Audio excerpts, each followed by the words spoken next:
Saya coba simpulkan sebentar dengan cepat bahwa setelah selesai sholat yang ditutup dengan salam itu, Assalamualaikum warahmatullahi, Assalamualaikum warahmatullahi. Kata Al-Quran, jangan terburu-buru untuk beraktivitas yang lain sebelum Anda menyempurnakan satu amalan, yang amalan ini begitu dahsyat dalam pandangan Allah Subhanahu wa Ta'ala. Amalannya disebut dengan zikir. Di tulisan kami sudah disebutkan rincian amalan plus dengan dalil-dalilnya. Ya, saya persingkat.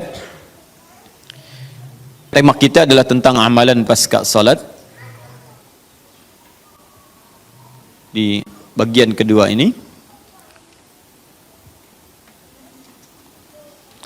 Baik, ini tema kita. Kemudian amalan besarnya adalah zikir.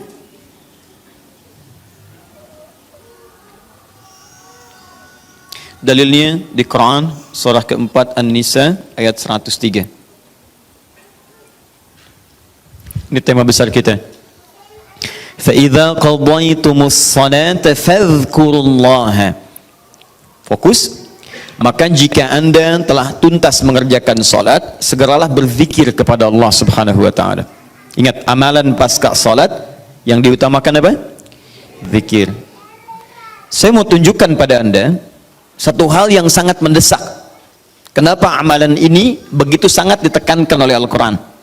Bahkan saking ditekatkannya, kata Allah, perhatikan kalimatnya, qiyaman, baik itu sambil berdiri, wa qu'udan, ataupun Anda punya kesempatan lebih lenggang duduk, wa 'ala junubikum, atau bahkan dalam keadaan Anda sedang payah pun untuk duduk atau bahkan berdiri, boleh sambil berbaring. Perhatikan, saking pentingnya amalan zikir ini, itu Al-Quran seakan menghadirkan semua situasi untuk menggunakan amalan ini. Ya, bukan tidak ingin menoleransi, tapi ada sesuatu yang penting di sini. Saking pentingnya seakan-akan kalau dalam bahasa yang lain, tolong jangan tinggalkan ini. Ya, kalau Anda memang buru-buru, harus langsung bangkit pasca sholat. Ada yang bahkan setelah salam subuh, Assalamualaikum, Assalamualaikum, saya harus kejar ke tempat pekerjaan, langsung mau berangkat. Nah, terburu-burunya Anda untuk mengejar pekerjaan itu tidak menghalangi Anda untuk berzikir. Kalau bisa sambil jalan pun zikir aja, ayo lakukan, kerjakan amalannya. Kalau Anda senggang, duduk dengan tenang, lakukan. Kalau amalan ini tidak penting, mustahil Anda diminta untuk mengerjakannya, sekalipun dalam pekerjaan yang sifatnya darurat Anda mesti lakukan. Paham sampai sini? Baik, nah nanti kita akan lihat apa rahasianya amalan-amalan ini, zikir ini. Kemudian kita nanti akan urutkan seperti pertemuan lalu telah saya turunkan beberapa bagian-bagiannya. Nanti kita akan gali apa esensi dan rahasia di balik kalimat-kalimat zikir yang kita sampaikan itu. Baik, saya percepat. Zikir seperti pertemuan lalu adalah setiap aktivitas yang mampu mengingatkan dan mendekatkan kita dengan Allah Subhanahu wa Ta'ala. Jadi ada dua nih. Satu ingat, kedua dekat. Awas, ini selalu menyatu, terkait berkelindan, tidak akan pernah berpisah. Di orang yang ingat Allah pasti memiliki kedekatan dengan Allah. Jelas ya? Baik, jadi kalau cuma ingat tidak membuat dia dekat, ini bermasalah. Ketika seseorang ingat pada Allah, hubungannya menjadi dekat dengan Allah. Ketika menjadi dekat, maka dia akan dipelihara oleh Allah Subhanahu wa Ta'ala. Dipelihara dari maksiat dan segala yang menyulitkan dia dalam kehidupannya. Makanya mustahil ada orang berzikir tapi berbuat maksiat kepada Allah. Apa nih? Mereknya Akhir TV. Jangan, itu bir. Oh, pakai bismillah dulu lah, mungkin berkurang dosanya dikit. Enggak bisa. Jadi tidak akan bersanding taat dengan maksiat. Anda ingat Allah, mustahil berbuat maksiat. Ya, maaf, seorang karyawan yang ingat Allah tidak akan bermaksiat dalam pekerjaannya. Seorang ibu istri yang ingat Allah tidak akan bermaksiat dalam rumah tangganya. Seorang anak yang ingat Allah tidak akan pernah bermaksiat dalam kehidupannya.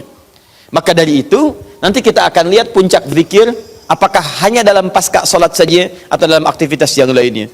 Maka yang pertama, ini akan membantu mengingatkan dia kepada Allah. Yang kedua, membuat hubungannya dekat dengan Allah Subhanahu wa Ta'ala. Nah, amalan ini ada setidaknya 6-7 amalan. Hari ini saya janjikan untuk mengurutkan amalan-amalan ini. Ya, saya ingin tes dulu apakah Bapak Ibu masih ingat atau tidak. Satu apa? Istighfar.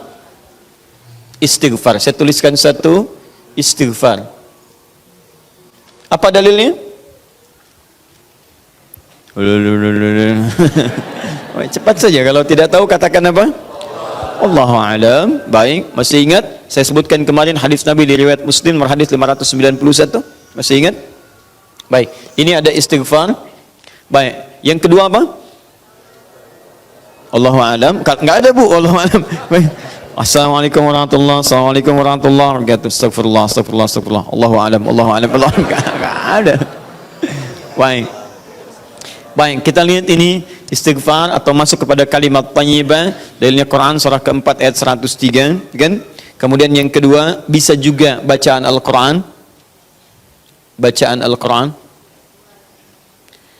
Baik, Quran surah ke-15 dalilnya ayat ke-9.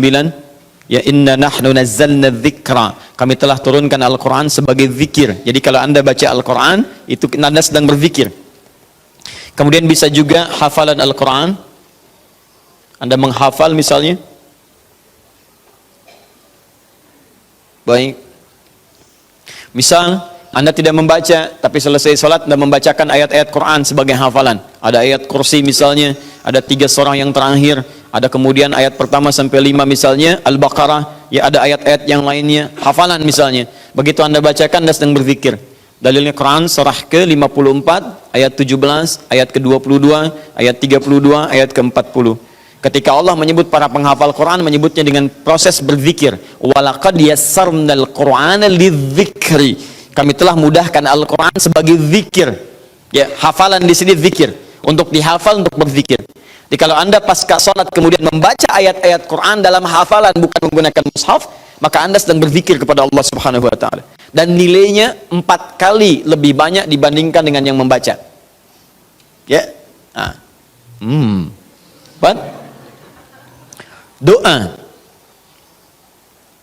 Doa itu juga sebagai zikir.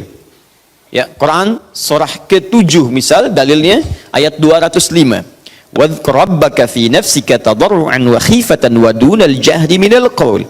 Ketika Allah meminta kita berdoa, kalimat doanya dalam bahasa perintah menggunakan kata zikir. Wadhkur rabbaka. Ayo minta, berdoa, sebut zikir kepada Rabbmu dalam dirimu. Dengan perasaan penuh harap, penuh ketawaduan, minta kepada Allah. Di ketika Anda diminta untuk memohon berdoa kepada Allah, kalimat doa itu menggunakan zikir. Jadi ketika Anda sedang berdoa, Anda sedang berzikir. Bukankah saat berdoa Anda ingat kepada Allah? Bukankah saat berdoa keadaan Anda menjadi lebih dekat dengan Allah? Nanti kita akan lihat doa apa yang biasa dibaca Nabi pasca sholat dan seperti apa cara memohonnya. Ada rahasianya. Anda tidak menggunakan ini, sangat disayangkan. Anda kehilangan momentum, dipercepat untuk memudahkan seluruh proses kehidupan Anda. 5, masih ingat? Salat. Nanti ada lagi amalan. Pasca salat, ada salat. Di begitu selesai, Assalamualaikum. Kapan kemudian ini kita mesti tunaikan salat yang ini? Dan ada rahasianya juga. Bahkan salat yang ini boleh jadi akan memberikan syafaat dengan izin Allah kepada hamba-hamba yang dirasakan kurang amalnya. Karena ketika amalan-amalan fardu tidak bisa menolong Anda dari proyek akhirat yang telah Anda cita-citakan untuk masuk surga itu, maka yang akan dicari pertama kali diantaranya adalah amalan yang ini. Maka Anda ketinggalan dari itu yang bisa membuat situasi tegang saat di akhirat. Hati-hati, Anda ketinggalan handphone, perasaan luar biasa sedihnya. Balik lagi ke Andur, dicari-cari lewat CCTV. Tapi Anda ketinggalan yang sunnah, kenapa tidak Anda buru kemudian? Tadi nggak sholat sunnah, besok lagi, Masya Allah. Belum tentu besok dia hidup. Dalilnya Quran surah ke-20 ayat ke-14. Ya, innani anallahu la ilaha illa ana fa'budni wa aqimis salata lidzikri. Saya Allah, tidak ada Tuhan yang layak disembah kecuali saya. Sembah saya. Bagaimana cara nyembahnya? Tunaikan salat sebagai zikir kepada saya. 6. Memperbanyak menyebut Allah, menyebut nama Allah, atau juga dengan al-asma'ul husna. Al-asma'ul husna. Dalilnya Quran surah kedua Al-Baqarah ayat 152. Fadhkuruni adzkurkum. Ayo cepat sebut nama saya, maka aku pun akan mengingatmu. Aku menyebutmu. Di orang yang selalu ingat Allah, nanti Allah akan ingat pada dia. Nanti saya kasih tahu rahasia yang paling besar. Bahkan ada orang yang saat membutuhkan ya, dalam persoalan kehidupan kepada Allah sebelum dia minta, karena Allah telah mengingatnya, Allah ringankan aktivitas kehidupan dunianya. Dia bukan nggak punya masalah, jadi kayaknya nggak kelihatan punya masalah, cuman setiap akan mengalami masalah diringankan oleh Allah sehingga seakan-akan nggak punya masalah. Nanti ini yang akan sangat menentukan bagian yang keenam ini, apakah hidup kita akan semakin mudah atau mendapati kesulitan yang berliku. Sebut nama Allah. Ya, bagaimana cara menyebutnya? Bisa disebut nama Allah langsung, bisa disebut dengan Asmaul Husna. Di mana dalilnya? Quran surah ke-17 nanti dari ayat 110 sampai 111-nya. Di ayat 111 tegas dikatakan, "Qulidullaha." Ayo sebut Allah, panggil, katakan Allah. Awidur Rahman atau Ar-Rahman, ayyamma tad'u falahul asmaul husna. Maka kapanpun Anda bisa memanggilnya, memintanya, Anda boleh memanggil dengan nama yang terbaik sesuai dengan kebutuhan Anda. Nanti saya kisahkan, ada orang baru selesai sholat, kemudian menyebut nama ini, dan satu di antara nama yang paling luar biasa, ketika dia selesai kata Nabi, dari mana kamu tahu menyebut dengan nama itu? Tahukah engkau, jika engkau melakukannya, maka engkau telah memanggil Allah, yang dengan panggilan itu, jika meminta akan segera diberikan, jika berdoa akan segera dikabulkan. Rahasianya luar biasa, nanti kalau sudah tiba waktunya. Hadisnya sahih. Ya. Saking sahihnya, ini ditempatkan oleh Sayyid Qutb di dalam satu kitab yang Al-Aqaid Al-Islamiyah, padahal kitabnya tentang akidah, ketika membahas tentang asma wa sifat, nama-nama Allah subhanahu wa ta'ala. Hadis ini dimasukkan, padahal hadis ini amalan tentang amalan pasca salat. Ketujuh, bagian terakhir, ini adalah indikator yang paling penting, yang terakhir ini, sampai saya pisahkan tersendiri dalam aktivitas harian. Zikir paripurna. Ini yang zikir paripurna. Makanya saya kasih garis, ini amalan pasca salat, disebut dengan zikir, bukan amalan biasa, tapi semua amalan ini akan dibawa kepada seluruh aktivitas hariannya. Bukankah pasca sholat ada yang jalan, pasca sholat ada yang kerja, pasca sholat ada yang makan, pasca sholat bahkan ada yang masak, pasca sholat ada yang bicara? Maka orang yang pasca sholat zikirnya itu benar latihan zikirnya, maka makannya adalah makan dengan berzikir kepada Allah, bicaranya zikir kepada Allah, jalannya zikir kepada Allah subhanahu wa ta'ala. Nanti saya turunkan ayat-ayatnya, bagaimana orang berjalan sambil zikir, bagaimana orang kemudian makan zikir, bagaimana orang bicara zikir. Jangan-jangan selama ini kita hidup 24 jam tapi aktivitas kita tidak dalam rangka zikir kepada Allah subhanahu wa ta'ala. Nah, dalilnya Quran surah ketiga Ali Imran ayat 190 sampai 191. Inna fi khalqis samawati wal ardi wa ikhtilafil laili wan nahari la ayatin liulil. Siapa ulul albab itu? Ayat selanjutnya, alladzina yadhkurunallaha. Mereka itu orang-orang yang senantiasa zikir pada Allah subhanahu wa ta'ala.